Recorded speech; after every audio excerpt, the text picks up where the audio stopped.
So, Happy New Year to everybody. Here we are. Can you believe it? 2023.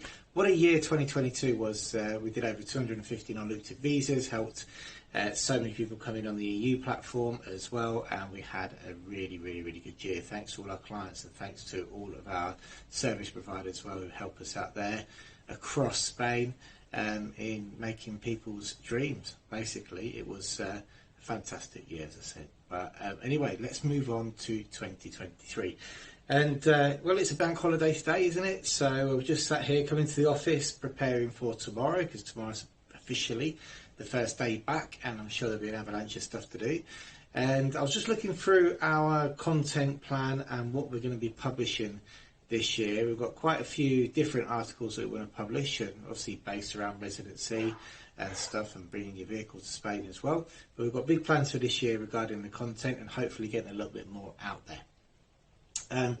So as I was looking through, I saw an article that I wrote and published back in November, which I didn't actually do a video to, and I thought, oh, that could do with a bit more of an explanation as to why I wrote it. Because the articles you try and keep quite short, within 700 words, so they're catchy, but in a video I can ramble on like my normal self and tell you a bit more as to why I wrote what I wrote.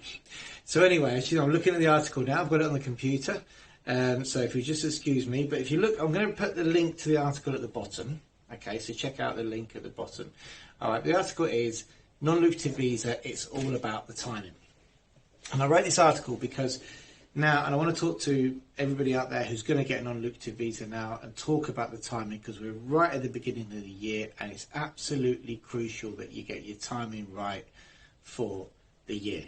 Okay, we've learned now the non-lucrative visa, if you can believe, has been with us now for 24 months. It feels like it's been here forever, but it's been with us for 2 years.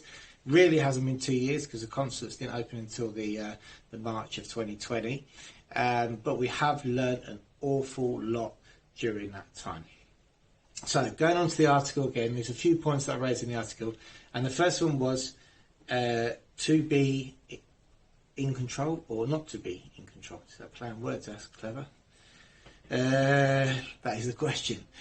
And the reason I wrote that is because there are some things that you are in control of and some things you're not in control of. And that's the things you're not in control of is the things that you need to make sure you get timed well.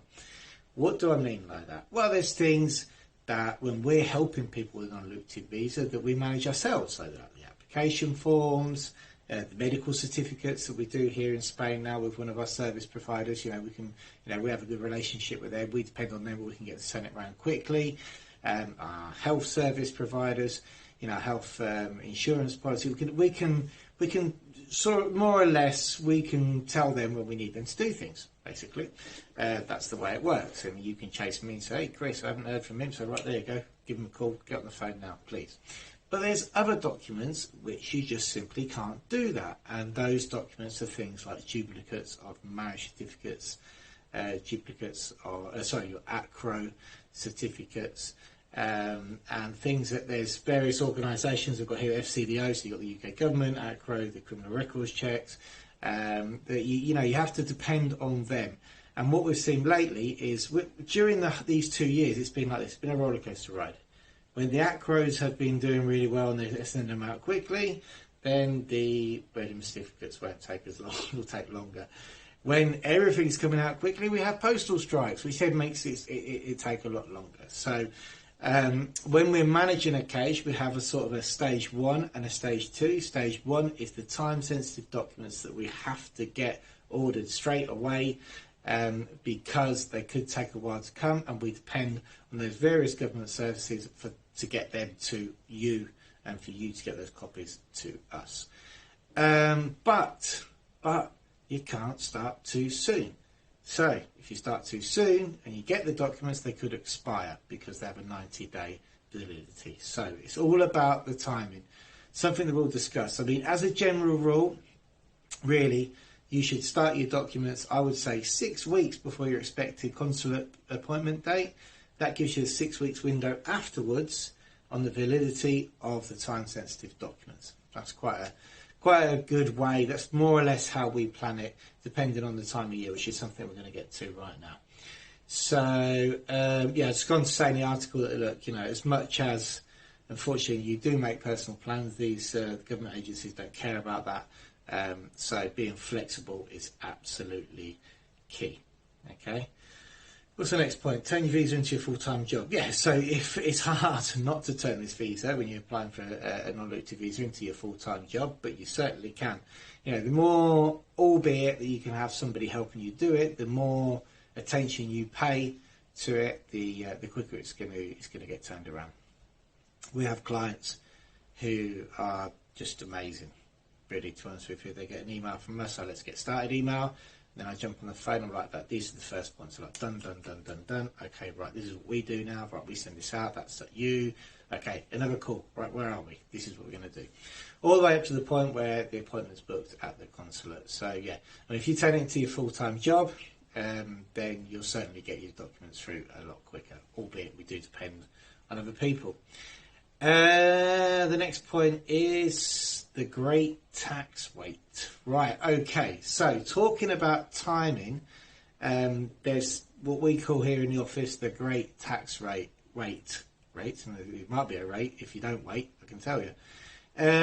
So what happens? Well, there's a lot of people who plan to come after the midpoint of the year, so they do not qualify as fiscal residents this year in Spain. Yeah, so I'm talking around after July. What you want is one thing you have to say there, and I should say, inverted commas, we don't give tax advice, but we have tax advice if you want them. But when you're trying to avoid becoming a fiscal resident in Spain during 2023, remember that the days that you spent before the midpoint of the year also count. Okay, so Spain's tax year runs from January to December, and it's 183 days or more. During that period would qualify you to be a tax resident in Spain. Take tax advice if you need it. So what happens is a lot of our clients last year who did take tax advice and use our tax advisors waited until after the midpoint of the year to come into Spain, so they didn't qualify to be tax residents, which meant if they sold houses, say to fund the visa, which a lot of people do, then they wouldn't be liable for capital gains in Spain. Now, the problem with that is that smacks you right in the middle of the summer period. What happens at summer? Well, the truth is, not a lot. So, just to give you a timeline of events from last year, how it went with us. Okay, this time of year, brilliant. January, in fact, is great. All the consulates seem to have caught up. We had loads of visas come through during Christmas, believe it or not. I think we've got one outstanding from December, and everybody else has got their visas. They've all got into stage 2. We're all caught up. Push that back a few months, and we're in dire straits because we're waiting 4 months of visas. Okay, so at the moment, everybody's in a good condition. You'll find that if this year goes like last year, that will continue. So people are getting their visas generally with 4 to 6 weeks, some even quicker during the winter period.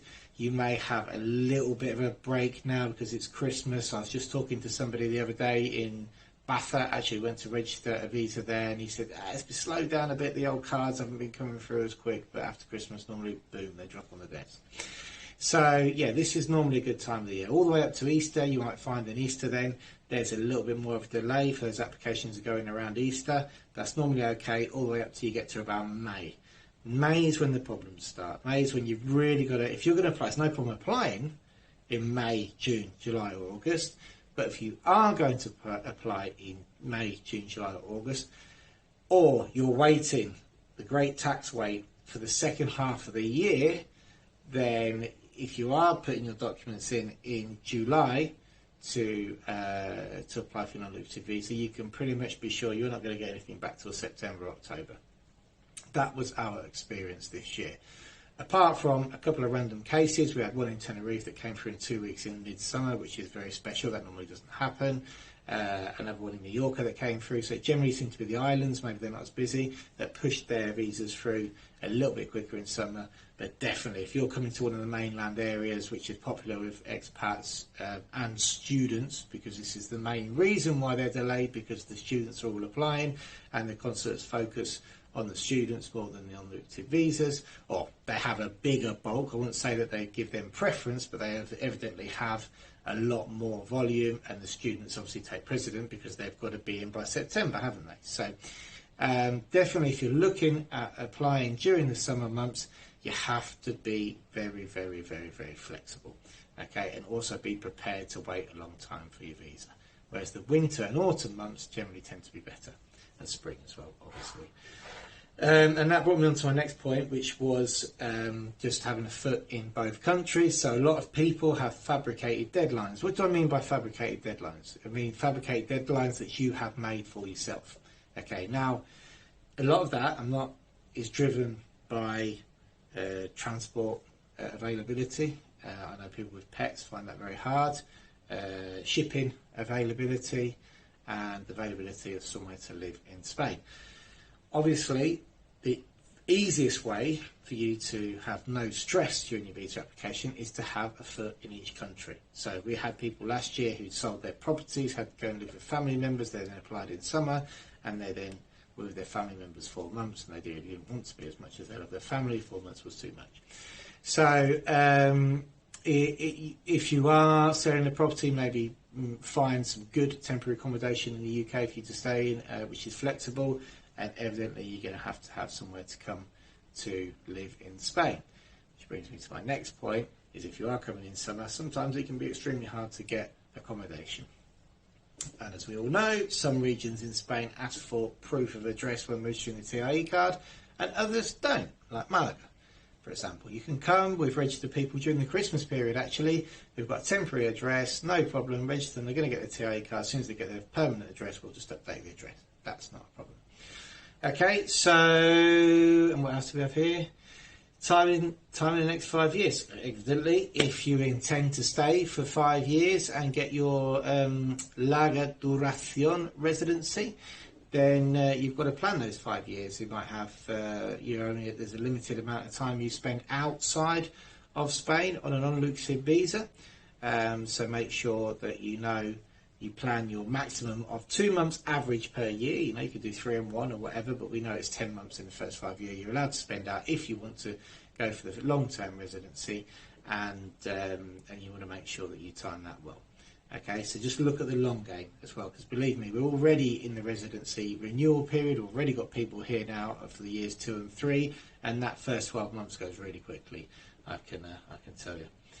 And that's about it really. It was just all about the timing. So remember, the key points about the timing is that we depend on government agencies. You depend on them, so there's nothing we can do to control them. So if you are going to start your documents in the middle of Christmas, it might take a bit longer. Give yourself at least 6 weeks, I'd say, before your appointment. Be as flexible as possible with your plans. If that means having a foot in both countries, unfortunately it does. And really, just looking at the time of year that you're going to apply. If you are a tax waiter, would it be better to wait till September, October to apply instead of get your documents in July, August? Probably, with my experience this year. The mid-September onwards applications seem to come through pretty well. June, July, nightmare. People screaming at us because they weren't coming out. There's nothing we can do until it gets to 90 days. When it's at that 90 days, we can make a bit of a complaint because it's gone over 90 days and then they just told us to wait anyway. Whereas the mid-September appointments, from there we had everything seemed to come out quickly at mid-September onwards, and then people who had their appointment mid-September onwards didn't seem to have as many problems. So that was it. It's all about the timing. Non-lucrative visa. We're going to have loads more videos on this channel this year. I've set myself a target of at least 52 once a week.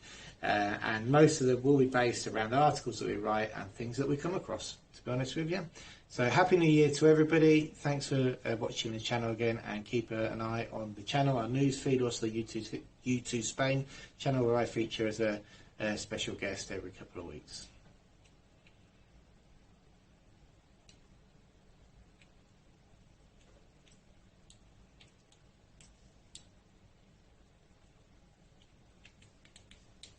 If the link I down where it turns off.